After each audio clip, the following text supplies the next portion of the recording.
Good morning. আশা করি তোমরা সবাই ভালো আছো, আমিও ভালো আছি। আজ অক্ষয় তৃতীয়া। সবাইকে জানাই অক্ষয় তৃতীয়ার শুভেচ্ছা।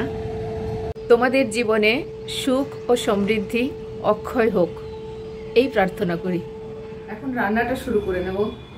মাছ আছে আর এঁচড় আর ডাল, এটা এখন আপাতত নিয়ে বসেছি। এরপরে দেখা যাক আর কি কি করা যায়।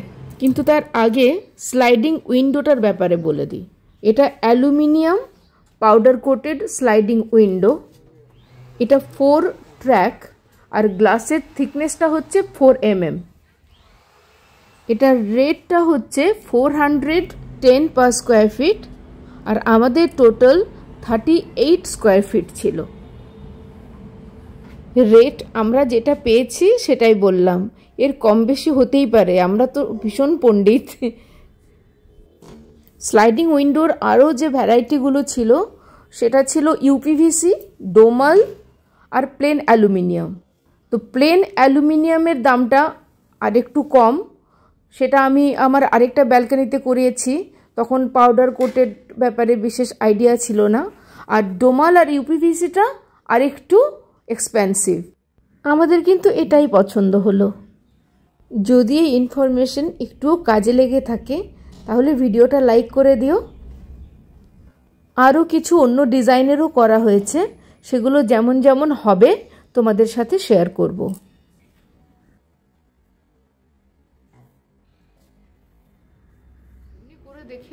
ফিরে আসি রান্নাতে। মুগের ডালটা ভেজে জলে ভিজিয়ে রেখেছি। ধনে আর জিরেটা হালকা ভাজেনি, কিন্তু একটু জাস্ট গরম করেছি। আদা কাঁচা লঙ্কার সাথে দিয়ে ওটাকে বেটে একবারে ডিপ ফ্রিজে রেখে দেবো, তাহলে কাজ করাটা 4-5 দিনের জন্য ইজি হয়ে যাবে। এই যে এটা বেটে নিই, তাহলে কাজটা পরের দিনগুলোতে অনেক ইজি হয়ে যায়। আজ একটু ঝামেলা লাগছে, কিন্তু এই ঝামেলাটা তো করতেই হবে। এইটুকু পরিমাণে করো কিংবা বেশি পরিমাণে করো, বাটাবাটির ঝামেলাটা তো থাকছেই। তো আমি যদি ওটাকে আগেই করে নিই তাহলে আমার জন্য অনেক ইজি লাগে চলবে। কিন্তু এটা আমি ডিপ ফ্রিজে রাখবো, এটা কিন্তু নর্মাল ফ্রিজে রাখবো না। আর এটার মধ্যে আমি একটু সাদা তেল মিক্স করে দেবো ভালো করে, তাহলে এটা একটু শেলফ লাইফটা একটু বেটার হয়। এগুলো রাখার জন্য না আমার ছোট ছোট ছোট ছোট সাইজের অনেক টিফিন বক্স ছিল, কিন্তু ওগুলো এখন আমি কিছু খুঁজে পাই না। আমার সব জিনিসপত্র এদিক সেদিক হয়ে গেছে। তো আমার নিজের রান্নাঘরে আমার কিছুই নেই, যে কারণে এগুলোতে আমার খুবই অসুবিধে হয়। মানে কিন্তু বলে না, মানুষকে যদি তুমি গাছের তলায় রেখে দাও তাহলেও সে নিজের সংসার সেখানে পেতেই ফেলে। আমি না কিছু করব না করে আলটিমেটলি আমি সবই করছি, আর চলছে এরকমভাবেই জীবন চলছে। Is this thing on? I can't tell, 'cause you never reply. They home gone, am I late? Did I miss the invite? দিয়ে দিলাম একটু চিনি, নুন, I can't tell, 'cause I ran out of time. এটাতে দিয়ে দিয়েছি একটুখানি হলুদও দিয়ে দিয়েছি এটার মধ্যে। দিয়ে দেবো এটাতে।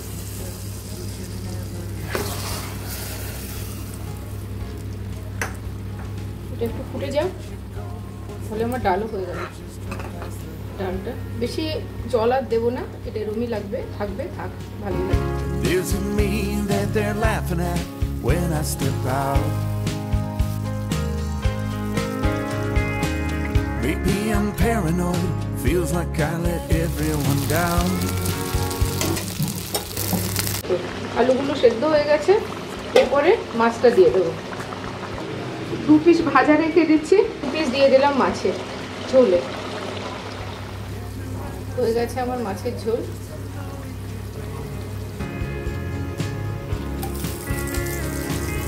I drink myself back to life to make sure I ain't dead, but I ain't dead yet. There a number to call, there a place I can hide. আজকাল খুব ইজি রেসিপিস হয়েছে। অ্যাকচুয়ালি আমি জানি না রেসিপিগুলো কতটা easy আর কতটা ইজিভাবে ওটা দেখানো হয়। কেন কি কয়েকদিন আগে আমি একটা কোট পড়ছিলাম, আমার মেয়েরই স্ট্যাটাসে দেখছিলাম যে কি effort paradox, something like that, যে কোনো একটা কাজ যতটা এফর্টলেস দেখতে লাগে তার পিছনে ততটাই এফর্ট থাকে বা তার থেকে বেশি এফর্ট থাকে। অ্যাকচুয়ালি কাল যখন আমি লাইভ করছিলাম না, তো তখন আমি ওটা দেখছিলাম যে ধরো পেঁয়াজ ভাজছি, ক্যাপসিকাম এটাকে কুক করছি, এটা যেটাই করছি আর কি, 1 মিনিট ধরে পেঁয়াজ ভাজছি, এটাও কোনো মতেই একটা ভিডিওতে দেখানো যাবে না, হতেই পারে না সেটা। কিন্তু লাইভে তো 1 মিনিটের থেকে অনেক বেশি লাগে না পেঁয়াজটা ভাজতে। তো তুমি জাস্ট পেঁয়াজ দিলে টিটি পেঁয়াজ ভাজা হয়ে গেল, আরো কিছু দিলে টিটি ওটা আবার কুক হয়ে গেল, একদম হয়ে গেল। তো it is very therapeutic for your eyes. হ্যাঁ, এত ভালো একটা খাবার এত তাড়াতাড়ি এত ইজিলি হয়ে যায়, নট নেসেসারি। সবসময় যে ইজি রেসিপি মানে সত্যিকারেরই সেটা ইজি তা কিন্তু নয়। আর দেখতে গেলে ওরকম দেখতে গেলে সবই ইজি, সবটারই পিছনেই এফর্ট লাগে, সবটার পিছনেই প্রিপারেশন লাগে। প্রিপারেশন যদি তোমার করা থাকে তাহলে সব ইজি। কাল আমি পাওভাজিটার জন্য পুরো প্রিপারেশন করে রেখেছিলাম, মানে ইনগ্রেডিয়েন্টস যাতে ভুলে না যায়, স্পেশালি কোথায় দৌড়াবো আমি ক্যামেরা এখানে রেখে দিয়ে, তো আমার তো I have to be prepared না। That was my first live. তো মাছটা হয়ে গেছে, মাছটা এবার বন্ধ করে দেবো একদম, মানে কাটি বাটি সব করে রেখেছিলাম। তারপরেও আমার এক্স্যাক্টলি 50 মিনিটস লেগেছে অন ক্যামেরা, 50 মিনিটস। তো আমি যদি, তার মানে তুমি ভাবো তার আগে অ্যাটলিস্ট 45 মিনিটস তো আমার গেছে ওটার প্রিপারেশন।